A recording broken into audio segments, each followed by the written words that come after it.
Right, okay. Just a little warning for the women who haven't been here before. I've just been to the loo. The netty. There's a woman's own cover from 1950 on the wall in a frame. Has anyone seen it? Yeah. It's a cracker. 24 ways to improve your charm. Right underneath that it says, delicious new chutney recipes to try. So I'm thinking chutney and charm, is that the link? Is that the thing I've never got right? Oh well, okay. So the themes, resistance, rebellion, and remembrance. Okay, I read this in the summer when I came through to Stanley, but you weren't all here.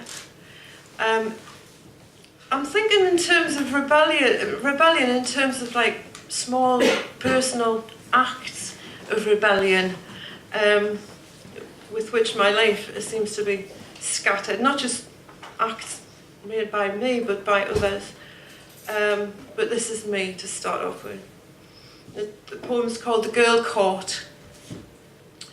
The day they caught me being still a black, I was back-combed and miming into my hairbrush, standing on a chair, performing into the mirror above the sideboard. Mum said she worried about my balance, the way I reached for the high notes at the end.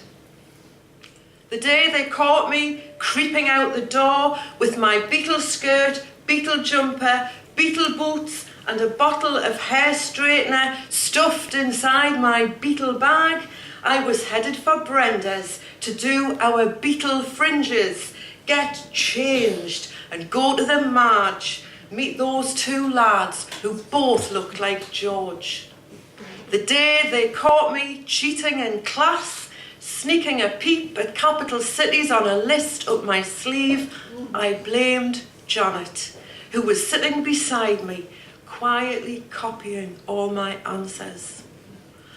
And if Janet suggested jumping off the Tyne Bridge, would you do it? Miss McGowan asked.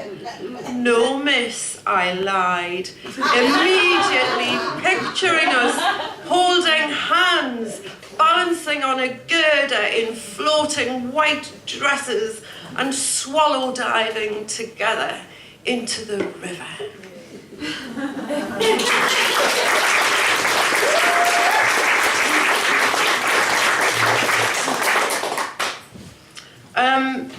Small acts of resistance. There are, I don't know if you ever go to Copenhagen, or if indeed if you've been, of course, there's a museum of resistance there, which I found extremely moving. So this is a very brief poem based on just popping in there and staying there most of the day in the end. Handwriting, the Museum of Resistance. In pencil, on a cigarette paper, I'll be fine. Blade marks in stone, a figurine carved by a Frenchman who called himself Jean. A rose made of bread pressed between finger and thumb, dry petals imprinted. The small things often say the biggest things, don't they? And again, a personal act of resistance, this time by me nana. It makes reference to a hat, a type of hat I'd never heard of called a berger. I don't know, I'm not an expert on hats, but I do know that me nana made, or tried to make hats as best she could, out of note really. So this is written in her voice, her imagined voice. Hat. I've modelled it on the old berger, replacing the straw and pipe clay with this rabbit fur scrounged from Davidson's. The lining's just a bit of scrim and oddment from the factory. It's all cadged, scraps, my little bit of frippery. I'm hanging on for the right silk ribbon in a colour to set it off nice. There's a war on pet, we're scrimping, but it doesn't mean we can't have pink. Thank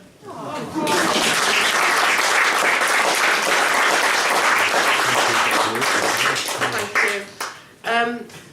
To cut a very long, complicated story short, my mother, before she was my mother and married to my father, was married to a man who was already married.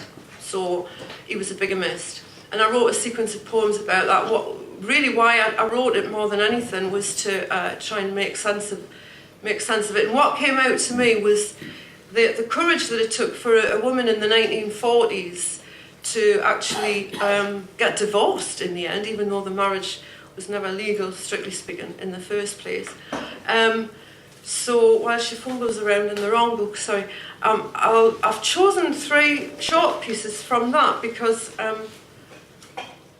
they sort of document that idea of recovery from a shock, a decision to get out of something that was not going to be easy to do and would have a lot of sort of social connotations and difficulties. As I say, a woman in the 1940s who got married was, you were still a fallen woman, you were no good, so you had to hide and stuff. So my mum lived in Gateshead, and I think these poems, one of them perhaps makes reference to Bensham, which is, just a little area of Gateshead where she belonged. So 3 little ones. The first one's called Recovery, and she had to have an operation for an appendix at the same time that she found out that the man she was married to already had a wife. So this is kind of recovery under anaesthetic. Recovery. I dreamt his face on sheets of postage stamps sticking inside my eyelids as I woke. I licked my lips, slipped my arms into his wedding jacket. The lining was printed with our life in pictures. All day I spoke with his lisp. Then I whispered the syllables, separated the vowels of our names. 1946. I went back to Bensham, its steep, narrow streets. 2 years of staying in. My brothers on nights put in tight-lipped shifts. Mother and Molly faced it, fetched in overheard snippets, scraps from the neighbours, which I clipped and trimmed, worked through webbing, made proggy mats, and began a new hearthrug. 1947. On the tram to work, I'd watch for the man running to catch it. Every morning, the same stop. His dash in D-mobs, a beige raincoat. When he smiled up at me and waved, I kept my hands deep in my pockets, noticed my heart again, my blush. That was me dad.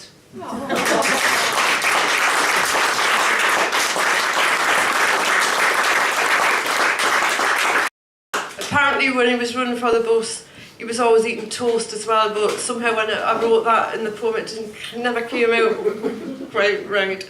It sounded a bit weird, so I left that bit out. But it's a nice detail to know. Anyway, I'll finish off with a couple of poems. One is written about Addison Village. I live in Wrighton, and some of you may well know that Addison Village was a pit village near Wrighton that was famous for its male voice choir. And the village itself was abandoned in the 1950s.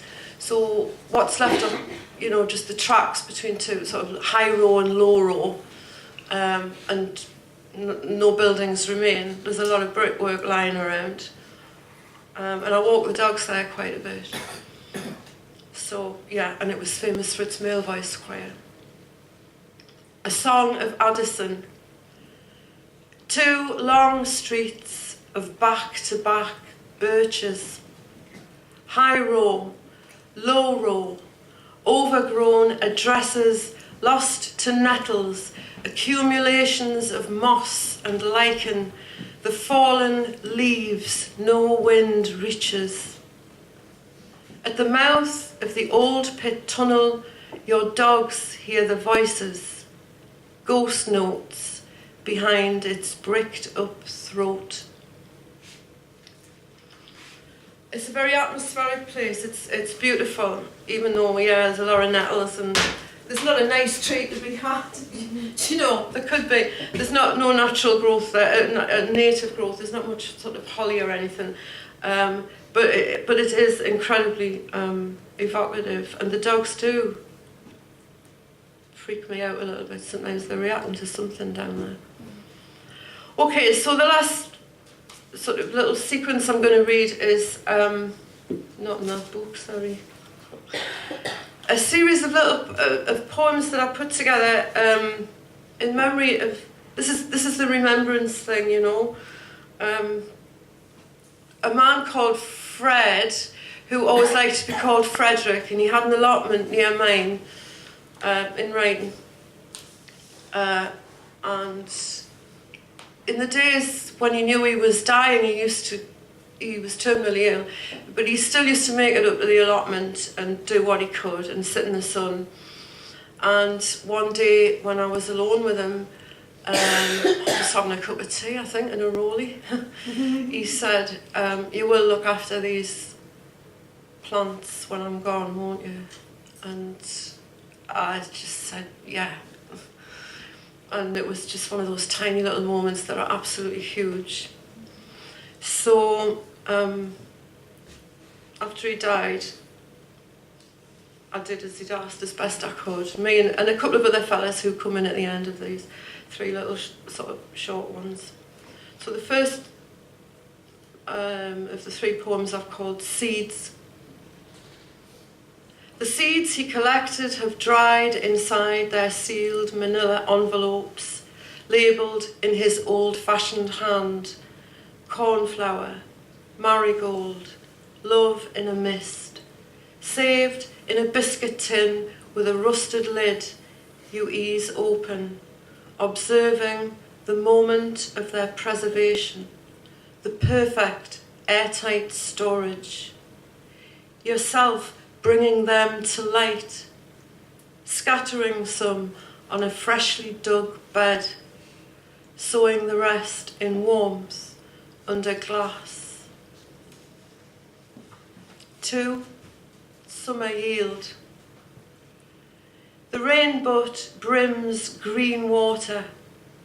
It pours down the sides as you plunge your arm in to fill his watering can. Floods the strawberry bed, now choked with vetch and nettles. You cut the climbing beans he planted.